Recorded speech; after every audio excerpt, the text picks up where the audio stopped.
হরে কৃষ্ণ। একাদশী, পার্শ্ব পরিবর্তিনী একাদশী কবে পালন করব বুঝতে পারছি না। কেউ বলছে বুধবার, কেউ বলছে বৃহস্পতিবার, তাই না? আসুন আজকের ভিডিওতে জানবো পার্শ্ব পরিবর্তিনী একাদশী ভাদ্র মাসের কোন দিন পালন করব, ব্রত মাহাত্ম্য কথা আজকের ভিডিওতে পুরোপুরি। এই ভিডিও দেখলে পরে তোমাদের আর দুবিধা থাকবে না।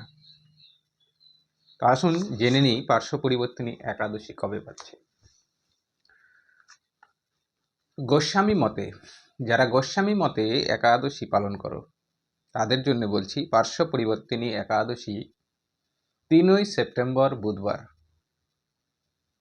3 সেপ্টেম্বর ইংরাজির 3 সেপ্টেম্বর, বাংলার হচ্ছে 17ই ভাদ্র বুধবার। একাদশী তিথি থাকছে রাত্রি 1টা 47 পর্যন্ত। তাই গোস্বামী মতে এই একাদশী কিন্তু পার্শ্ব পরিবর্তিনী একাদশীর উপবাস আদ্য অর্থাৎ বুধবারে, এবং নির্বাঙ্ক মতে পরাহে একাদশীর উপবাস। তাহলে অনেকেই কেন বলছে বৃহস্পতিবার? এর একটি কারণ আছে। কেন বৃহস্পতিবার বলছে সেটারও কারণ আছে। বৃহস্পতিবার পড়ছে দ্বাদশী। বৃহস্পতিবার হচ্ছে বামন দ্বাদশী, বিজয়া মহা দ্বাদশী ব্রত।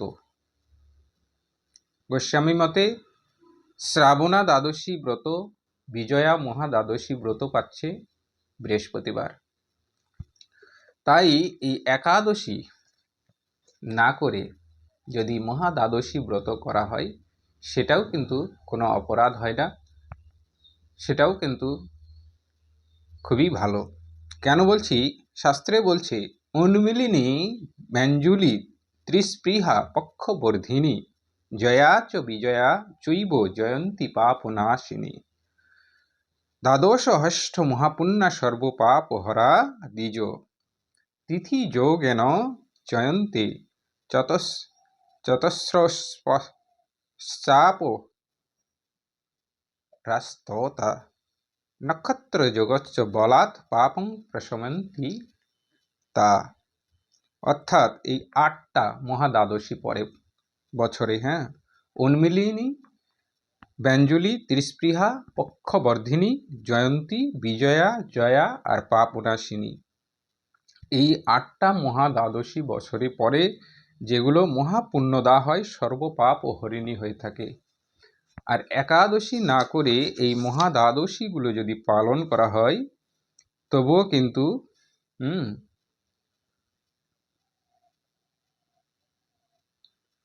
একাদশী ব্রতের থেকে অধিক ফল লাভ হয়ে থাকে। একাদশী ব্রত থেকে অধিক ফল লাভ হয়ে থাকে। তাই একাদশী বাদ দিয়ে এই মহাদ্বাদশীও পালন করা যায়। তাই তো অনেকেই বলছে যে বৃহস্পতিবারে পার্শ্ব পরিবর্তিনী একাদশী। তো যারা একাদশী ব্রত পালন করো, গোস্বামী মতে যারা একাদশী ব্রত পালন করো অবশ্যই বুধবারে পালন করবে।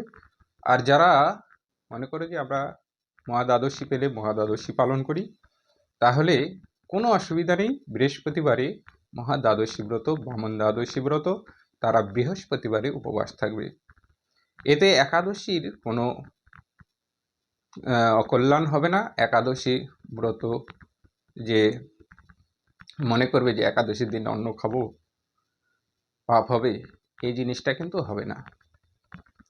তাই আবারও বলছি, যারা একাদশী ব্রতই পালন করো, মহাদ্বাদশী করো না, তারা বুধবার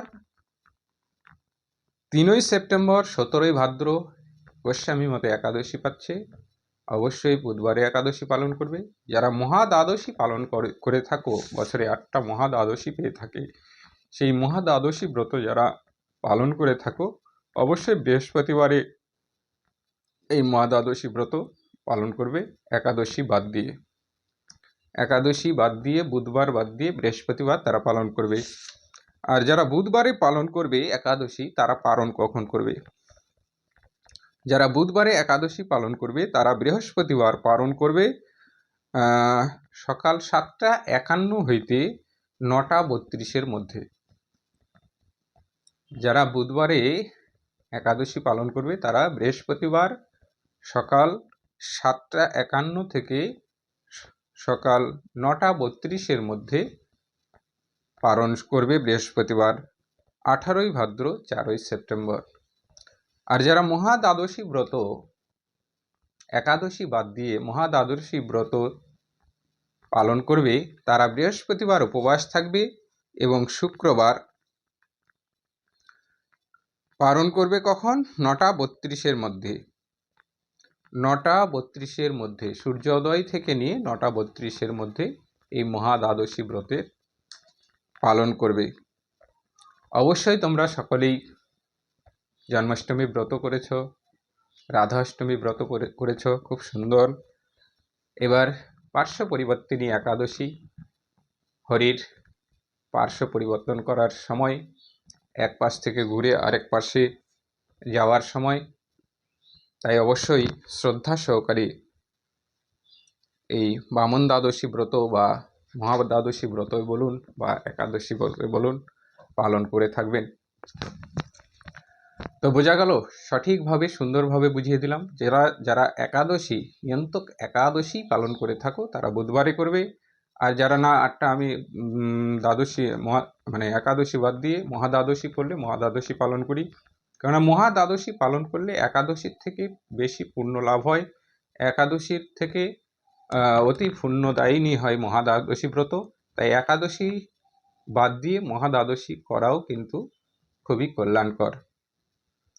তাই যারা মনে করো যে না আমরা একাদশী বাদ দিয়ে মহাদ্বাদশী দিন ব্রত থাকবো, তারা বৃহস্পতিবারে উপবাস থাকবে, শুক্রবার সূর্যোদয় থেকে 9:31 মধ্যে পালন সারবে।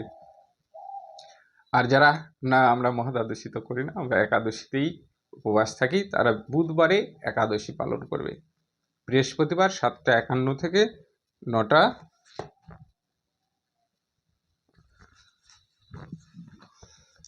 7:51 থেকে নিয়ে 9:32 মধ্যে বৃহস্পতিবার তারা পালন সারবে। জয়নিতাই গৌর হরিবল।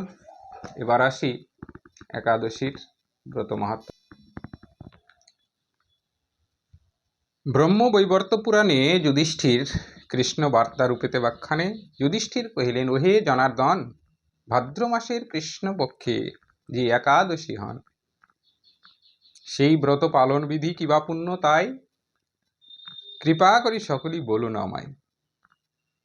যুধিষ্ঠির ভগবানের কাছে নিবেদন করলেন যে প্রভু, এই ভাদ্র মাসের কৃষ্ণপক্ষের একাদশী, সেই একাদশীর কথা একটু আমাকে বলুন। ভগবান কহিলেন, ওহে নিপমণি, এই একাদশী স্বর্গ মোক্ষ প্রদায়িনী। এই পার্শ্ব পরিবর্তিনী একাদশী হচ্ছে সর্বমোক্ষ প্রদায়িনী, সর্বপাপহরা। তাই বাজপেয় যজ্ঞাপেক্ষা মহাফলদাত্রী, যিনি এই তিথিতে ভক্তিতে শ্রী বামনে পূজা করেন তিনি পূজ্য হন ত্রিভুবনে। বামন দ্বাদশী ব্রত, বামন দেবীর আবির্ভাব তিথি।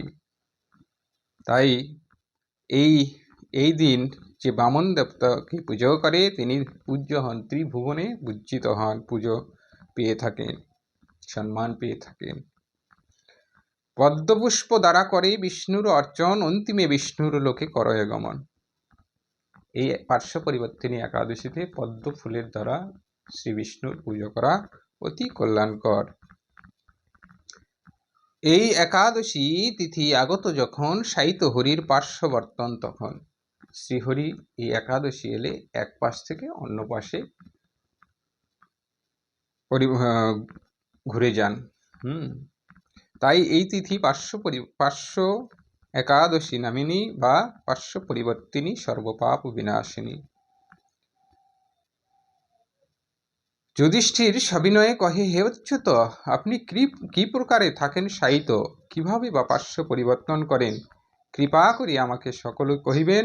আপনার শয়নাবস্থায় নরগণ বিধিমতো কিবা কর্ম করিবে সাধন। আপনি কি প্রকারে শায়িত থাকেন, কি প্রকারে এক পাশ থেকে অন্য পাশে পরিবর্তন করেন। আর ভক্তদের করণীয় বা কি, এগুলো আমাকে একটু বলবেন। তখন ভগবান কৃষ্ণ কহিলেন তদুত্তরে, প্রহ্লাদের পুত্র ছিল বলি নাম ধরে। প্রহ্লাদের পুত্র বলি রাজা, আমার পরম ভক্ত সেই দৈত্যপতি, পৌত্র, পুত্র বলছি, পৌত্র বলি রাজা, প্রহ্লাদের পুত্রের পুত্র অর্থাৎ পৌত্র। আমার পরম ভক্ত সেই দৈত্যপতি, করিত আমার পূজা হয়ে ভক্তিমতী, করিত বিপ্রের পূজা নানাবিধ দান, মম প্রীতে করিত সে যজ্ঞের অনুষ্ঠান। এই বলি রাজা এত ভক্তিমান ছিল, আমাকে সবসময় কিন্তু পুজো করত, নানাবিধ দান করত, যজ্ঞ অনুষ্ঠান করত। কিন্তু ইন্দ্রপতি তার হিংসার কারণে পরাজিত করিলেন সর্বদেবগণে। কিন্তু ইন্দ্রদেবের প্রতি তার কিন্তু প্রচুর রাগ ছিল, যার জন্যে স্বর্গদেবতাকে পরাজিত করে স্বর্গরাজ্য কেড়ে নিলেন। দেবগণ সহ তবে অমর রাজন আমার শরণাপন্ন হইল। তখন সমস্ত দেবতাগণ তখন আমার শরণাপন্ন হইলেন। সেই প্রার্থনায় আমি প্রসন্ন চিত্তে ব্রাহ্মণ বালক বেশে বামন রূপেতে উপস্থিত হইয়া বলির যজ্ঞস্থলে 3 পাদ ভূমি মাত্র প্রার্থনা করিলাম। তখন গোবিন্দ বলছে যে তখন এই সমস্ত দেবতাগণের সাধনায় আমি, প্রার্থনায় আমি সন্তুষ্ট হয়ে তাদের স্বর্গরাজ্য ফিরিয়ে দেওয়ার জন্যে আমি ব্রাহ্মণ বালক রূপে, বামন রূপে 3 পদ ভূমি আমি চেয়ে বসলাম। এই তুচ্ছ বস্তু হতে শ্রেষ্ঠ বস্তু আর চাহিবারে অনুরোধ করে বারংবার। বলি রাজা কিন্তু এই তুচ্ছ বস্তু ত্যাগ করে বারবার আমাকে বলল যে তুমি এর থেকে বেশি কিছু চাও, এটা তো সামান্য ব্যাপার। তথাপি অধিক কিছু করিতে গ্রহণ আমি অস্বীকার যদি হইনু, তখন উদ্যত হইল বলি তাহা জানিবারে দৈত্য গুরু শুক্রাচার্য নিষেধ দিল তারে। অনেক বলার পরে আমি যখন সবকিছু অস্বীকার করে দিলাম, তখন তিনি, এই বলি রাজা, আমাকে 3 পদ ভূমি দানের ইচ্ছা প্রকাশ করলেন। কিন্তু দৈত্যের গুরু ছিল শুক্রাচার্য, তিনি কিন্তু তাকে নিষেধ করল। গুরু আজ্ঞা উল্লঙ্ঘিয়া বলি সত্যাশ্রয় আমাকে দানিতে ভূমি সংকল্প করায়। গুরুর আজ্ঞা ত্যাগ করে এই বলি রাজা কিন্তু আমাকে এই ভূমি দান করার জন্য উদ্যত হলেন। আমার বামন দেহ সবে সেই কালে সুবিশাল বৃদ্ধি পায় বিভূতের বলে। তখন ধীরে ধীরে আমার দেহ, শরীর বৃদ্ধি পেতে লাগলো, সুবিশাল আকার ধারণ করতে লাগলো। এক পদে পূর্ণ লোক ঊর্ধ্বের সকল, অন্য পদ সুবিস্তর নিম্ন সপ্ততল। এক পদ দিয়ে ঊর্ধ্ব স্বর্গলোকে যত ছিল সমস্ত কিছু আমি দখল করে নিলাম। অন্য পদে নিচের সপ্ততল কিন্তু আমি দখল করে নিলাম। 3য় পদের জন্য চাহিলাম স্থান, আপন মস্তক দিল বলি ভাগ্যবান। 3য় পদ যখন আমি রাখার জায়গা চাইলাম, তোমরা সকলেই জানো যে বলি রাজা মস্তক দিয়ে দিয়েছিল। তার শিরে পদ রাখি কহিলাম তারে, আমি তব নিকটে রহিব নিরন্তরে। তার শিরে যখন আমি পদ রাখলাম, চরণ রাখলাম, তখন আমি তাকে বললাম যে নিরন্তর তোমার সঙ্গে আমি থাকব। ভাদ্র শুক্ল পক্ষে যেই একাদশী তিথি ভগবান বামন দেবের এক মূর্তি বলির আশ্রম মাঝে হইল স্থাপিত, অনন্তে 2য় মূর্তি রয়েছে শায়িত। এই বামন দ্বাদশীতে বলির আশ্রমে এক বামন মূর্তি স্থাপিত হল। শ্রীহরির একটি অংশের বামন মূর্তি এই বলি মহারাজের আশ্রমে স্থাপিত হলো। অন্য যে অংশ সেটা শ্রীহরি শয়নে থেকে গেলেন। শয়ন একাদশী হইতে উত্থান অবধি 4 মাস নিদ্রা যায় হরি গুণনিধি। এই হরি গুণনিধি শয়ন একাদশী থেকে উত্থান একাদশী পর্যন্ত 4 মাস নিদ্রায় যান। চতুর্মাস্য ব্রত বিনা হয় নরাধম, জীব অবস্থায় সেই মূর্খ মৃত সম। এই একাদশী ব্রত পালনের শ্রদ্ধায় অশ্বমেধ যজ্ঞের সহস্র ফল পাই। তাই এই একাদশী ব্রত পালনে শ্রদ্ধায় যদি কেউ একাদশী ব্রত পালন করে অশ্বমেধ যজ্ঞের ফল লাভ হয়। পার্শ্ব একাদশীর কথা পরম মঙ্গল, পাঠ কিংবা শ্রবণেতে বাজপেয় ফল। এই একাদশী ব্রতের মাহাত্ম্য কথা পাঠ কিংবা শ্রবণে কিন্তু বাজপেয় ফল লাভ হয়ে থাকে। তাই এই পার্শ্ব পরিবর্তনী একাদশী সকলেই পালন করুন। খুবই মহাপুণ্যদায়িনী এবং একাদশীর দিন এই ব্রত মাহাত্ম্য কথা অবশ্যই শ্রবণ করুন। ভালো থাকুন, সঙ্গে থাকুন। ভিডিওটি ভালো লাগলে একটু লাইক, কমেন্ট, শেয়ার করে চ্যানেলটি সাবস্ক্রাইব করে পাশে থাকবেন। হরে কৃষ্ণ।